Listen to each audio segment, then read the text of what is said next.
अस्सलाम वालेकुम दोस्तों। ज़िंदगी में कुछ पल ऐसे आते हैं जिन्हें हम चाह कर भी अपनी याददाश्त से मिटा नहीं सकते।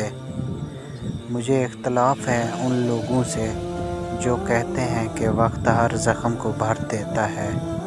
कभी कभी ऐसा क्यों होता है कि हम दिल खोल कर ढेर सारी बातें करना चाहते हैं और लफ्ज़ हमसे रूठ जाते हैं। हम ऐसे बेबस हो जाते हैं कि कुछ कह भी नहीं पाते।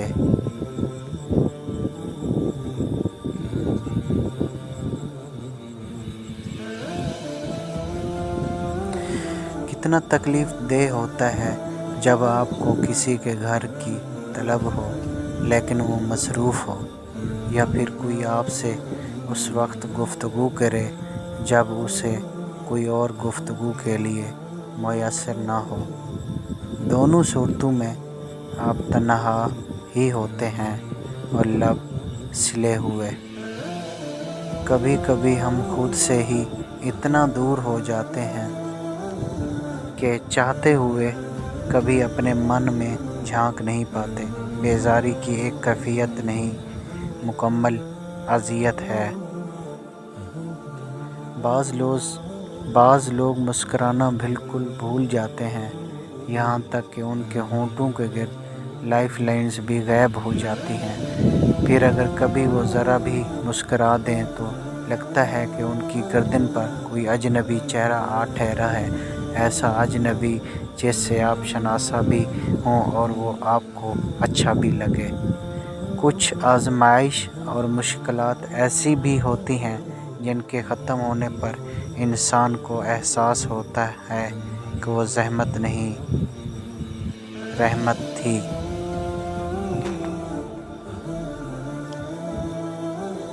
लोग सब भूल जाते हैं उनसे कितनी मोहब्बत की गई, उन्हें कितना चाहा गया, उनके लिए क्या कुछ छोड़ा गया, क्या कुछ दाव पे लगाया गया, कितनी रातें जागा गया, कितनी सुबह अंगारों पर गुजारी गई, कितने आंसू बहे गए, कितनी आज़ियत सही गई। लोग सब भूल जाते हैं। इससे ज़्यादा एक इंसान के साथ तुम क्या बुरा कर सकते हो कि वो तुम्हारी वजह से हंसना भूल जाए और हर दुआ में अपने लिए मौत मांगे। पता क्या, किसी से रोज़ बात करना और फिर अचानक ये सिलसिला रुक जाना अपने आप में ही एक बहुत बड़ी अज़ियत होती है।